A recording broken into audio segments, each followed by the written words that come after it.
Okay, so ready to dive into some data analysis. It feels like it's everywhere you turn these days. It is a rapidly growing field, that's for So sure. what does it actually mean? Well, that's what we'll be unlocking today, taking a deep dive into this introduction to data analysis. Perfect.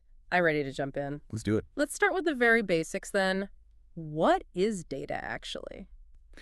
You can think of data as, at its core, just raw information, those building blocks of knowledge. Okay. And it really is all around us, from, say, that weather report you checked this morning to the step count on your fitness tracker. So it's not just like numbers in a spreadsheet or something. And not at all. You've got structured data, like those spreadsheets you mentioned. Right. But then there's also unstructured data, which is more like what we're doing right now, having a conversation or like scrolling through a social media feed. I see. So it's like comparing a messy pile of notes to a neatly organized to-do list. But how can you even analyze something as, well, free-flowing as a conversation, for instance? Now, that is where things get really interesting. We use things like natural language processing, or NLP for short. NLP. It's essentially teaching computers to understand human language, Wow. like giving a crash course in slang and sarcasm. So they can understand, like, what people actually mean in a tweet, not just what they're saying. Exactly. Analyze social media sentiment, that kind of thing. That's amazing. Okay, so we have mountains of this data, both structured and unstructured. But what kinds of data are we talking about here? The document mentions something about qualitative and quantitative data. Right, so qualitative data is descriptive, Descriptive. like the color of your car or your favorite vacation spot. Okay. And this can be broken down even further. Oh, how so? There's ordinal data, which has a ranking system like a school report card, and nominal data, which has no real order. Interesting. Think of different types of cuisine, for instance, just different categories, no ranking. So if I'm describing, say, my dream vacation, secluded beach, white sand, crystal clear water, that would be my qualitative data. Exactly. Now, quantitative data, on the other hand, deals with numbers, Right. things we can measure. Yeah. Your height, the number of episodes of this podcast you've listened to, even the temperature outside. And within that, we also have continuous data, which you can measure more and more precisely, like height, and then discrete data, which is more like whole units, like the number of people in a room, right? Absolutely. You've got it. It's pretty amazing, isn't it, how we can break down even the simplest things as data. Mm-hmm. But the real magic happens when we analyze it, don't you think? Totally. But what does it even mean to analyze data? In a nutshell, it's about taking that raw data, all those building blocks, and transforming them into meaningful insights. Okay. It helps us answer those burning questions, solve those tricky problems, make better decisions. I'm intrigued. Do you have a good real-world example of how it's being used? Sure, imagine a pharmaceutical company developing a new drug. Okay. They run clinical trials, right? Right. And they end up collecting mountains of data. Data analysis helps them figure out if that drug is safe, if it's effective, if it actually works. So they're searching through all the data to find those aha moments, like finding a needle in a haystack, Exactly. to prove whether that new medication is actually effective or not. Right. And what's really fascinating is that those insights, that analysis, could eventually lead to personalized medicine. Personalized medicine. It's the idea of tailoring medical treatments to an individual's genetic makeup, like having a health plan designed just for you. Wow, that's incredible. It sounds like data analysis has the power to completely revolutionize healthcare. I think so.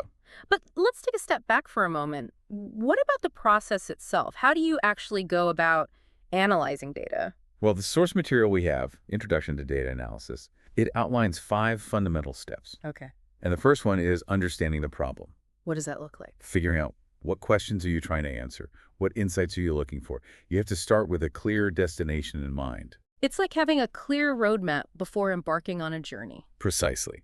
And then comes data extraction, gathering all the necessary information. And this is where it can get messy. Sometimes. Think mountains of paperwork, tons of files, gigabytes of data scattered across different systems. You're not wrong, and that's why that next step, data cleaning, is so important. I have to admit, that's the part that's always seemed a bit tedious to me, to be honest. Is it really that crucial? Imagine this. You're a detective. Okay. You're at a crime scene. Right. Before you can solve the case, you've got to dust for fingerprints. You've got to analyze the evidence. Data cleaning.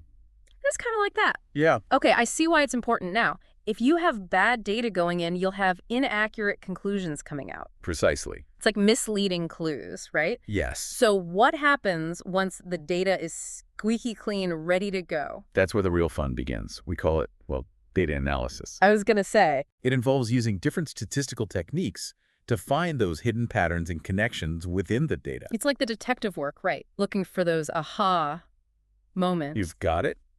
And then, to make those findings even more impactful, more clear, we move to the final stage, data visualization. Visualizing the data. Think of it as creating a compelling story from all the evidence you've collected.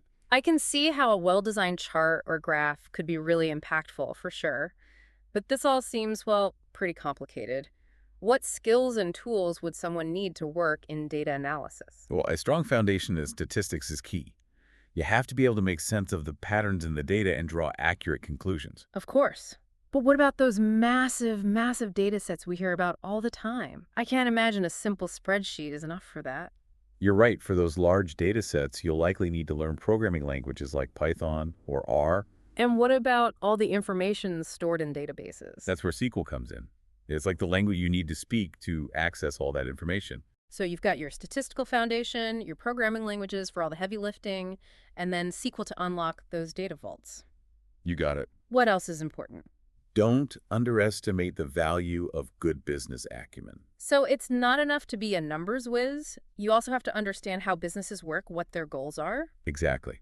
You need to be able to take those data insights and connect them back to real-world problems and goals. It's about finding solutions, not just crunching numbers. I see. You've definitely opened my eyes to just how diverse the skills needed for data analysis really are. It's a fascinating field. It is. But let's talk about the possible downsides of data analysis. We talked about bad data earlier. Are there any other potential downsides to this whole data-driven revolution? Oh, that's a really good question. It's like any powerful tool, really. You have to use data analysis responsibly. So it's not just about what we can do with data, but also what we should do with it. Exactly. Ethical considerations are really important. We have to be mindful of the potential consequences of how we use data. It's kind of like, the difference between having a scalpel and knowing how to use it properly. Powerful tool, but it can be misused. That's a great analogy. Huh. And this is especially important when you think about data visualization. Oh, interesting. I wouldn't have thought of that as a potential pitfall. What could go wrong with a simple chart or a graph, right? Well, you'd be surprised. Even with the best intentions, a visualization can be misleading. Really? How so? Take the scale of a graph, for example. Yeah. Just by manipulating that, you can completely change how people perceive the information. So a small difference can suddenly look huge just by the way the graph is presented. Exactly. And then you have things like cherry-picking data. You mean just highlighting the information that supports a specific viewpoint? Precisely. Leaving out the rest. Oh, wow. Okay, so you really need to approach data visualizations with a critical eye. Always. It's like anything else. I guess data visualization can be used for good or for bad. Exactly. It's a powerful communication tool, but you have to use it responsibly, ethically. Okay, so be wary of those misleading graphs. Watch out for biased presentations. What else should we keep in mind as we, navigate this increasingly data-driven world? It's important to remember that data analysis, it's really just one piece of the puzzle. It's not a magic solution to every problem. So we shouldn't rely on data alone. Right. What else is there? Human judgment and intuition, they're still so important. Yeah. Data can offer incredible insights, don't get me wrong, but it can't replace our ability to think for ourselves, to make those complex decisions. So it's about using data to inform our decisions, not to dictate them. Exactly. And, it's easy to forget, but we have to be aware of our own biases, too, and how they might be influencing the way we interpret the data. Right, because it's easy to get caught up in all the numbers, but at the end of the day, data is a reflection of human behavior, which, let's face it, can be pretty messy and unpredictable. Exactly. So while data analysis is undoubtedly powerful, it's crucial to approach it with a healthy dose of skepticism, I think. You have to be open to considering different perspectives. That's a great point. Okay, so to sum it up, data analysis is a powerful tool, but like all tools, it needs to be used responsibly, ethically, and we can't forget about those limitations.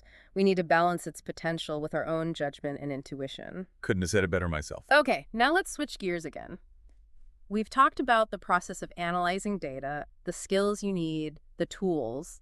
We've touched on responsible use, ethics. but I'm really curious to dig into how it's being used to make a real difference in the world. Oh, the applications are incredibly diverse. Our document highlights how it's revolutionizing so many fields, from healthcare to finance to marketing. It's everywhere. Can you give me some concrete examples? What are some of the ways it's being used right now in the real world to make a difference? Well, let's go back to healthcare. We talked about personalized medicine, but data analysis is also playing a huge role in disease prediction and prevention. Oh, wow, that's fascinating. So instead of just treating illnesses as they happen, we could use data to identify potential risks before they become a problem. Exactly. By analyzing huge data sets of patient health records, genetic information, lifestyle factors, researchers can start to see patterns and develop models that predict risk. So doctors could identify individuals who might be more likely to develop certain conditions even before any symptoms show up. Precisely. That's incredible. It's like having a crystal ball that gives us a glimpse into the future of our health. What about other industries? Well, in finance, it's being used to detect fraud, manage risk. Mm. Algorithms can analyze millions of transactions in real time to catch suspicious activity. Like a whole team of digital detectives working 247 to protect our bank accounts. Exactly. That's wild. And then, of course, there's marketing, Right, where it's helping companies understand consumer behavior better than ever before. which is where those targeted ads come in, I imagine. You got it. By Yeah. looking at your online activity, what you're buying, even your social media, they can create these incredibly detailed profiles. It's both impressive and a little creepy, honestly, how much they know about us. I know, it's true. But clearly, it's changing the game for marketing and advertising. What about other sectors? Any unexpected areas where it's making an impact? Oh, absolutely. Think about transportation and logistics. Companies like, say, UPS or FedEx, they're using data analysis to plan the best delivery routes, make their fuel use more efficient, even predict traffic patterns. So they're using data to get those packages to our doorstep on time and in perfect condition. It's amazing how much data analysis is going on behind the scenes. It really is. And that's just scratching the surface. We're talking smarter cities, improved energy efficiency, personalized learning, even crime prediction. It's incredible. The impact is so far-reaching, and the possibilities really seem endless. As technology keeps advancing and we gather even more data, who knows what breakthroughs are still to come. It really feels like we're on the verge of a data-driven revolution. It's certainly changing things quickly. But with all this talk about data's power, what does it really mean for the average person, someone who's not a data scientist? That's a great question. And while we might not all become data scientists ourselves, I think having a basic understanding of data analysis is becoming more and more important for everyone. So it's like data literacy is becoming an essential skill, kind of like reading or writing. Exactly. We're just inundated with information these days. Yeah. You have to be able to navigate it, make sense of it all. Right, because we see statistics everywhere, charts and graphs. Hmm. How do we become more data literate, though? Where do we even start? Start with curiosity. Yeah. Don't be afraid to ask questions about the data you encounter. Like what? Like, what is this chart actually telling me? Where do these numbers come from? Can I trust this information? So looking beyond the surface, not just taking things at face value. Exactly. A little healthy skepticism goes a long way. And remember those misleading graphs we talked about? Being able to spot those is really important. So it's like learning a new language, the language of data. Exactly. And once you understand the language, you can start to understand the stories hidden within the data, which is really empowering. It's about taking control of all this information that's bombarding us, not letting it overwhelm us. That's it. Data literacy, it helps us make better choices, more informed decisions. In all aspects of life. All aspects, health, finances, your career, even relationships. Sounds like data analysis, it's not just a career path then, it's a life skill. It really is, and one that's only becoming more essential as we move forward. Think about it. We're generating more data than ever before. Those who can understand and interpret it, they'll have a real advantage. This deep dive has been incredible. We've covered so much ground, from the different types of data to how we analyze it, the tools we use, and even the ethical considerations. As we wrap up here, any final thoughts for our listeners? I think the biggest takeaway is this. Data analysis isn't about memorizing complicated formulas or becoming a technical expert overnight. It's about using information to ask good questions, to make smart choices, to gain a deeper understanding of the world we live in. So stay curious, keep learning, don't be afraid to explore. You never know what you might discover. I love that. It's been a pleasure exploring the world of data analysis with you today. Likewise. And to our listeners, we hope this deep dive has inspired you to embrace data, to see its potential and maybe even unlock it in your own lives. Until next time, keep exploring, keep asking those questions, keep diving deep.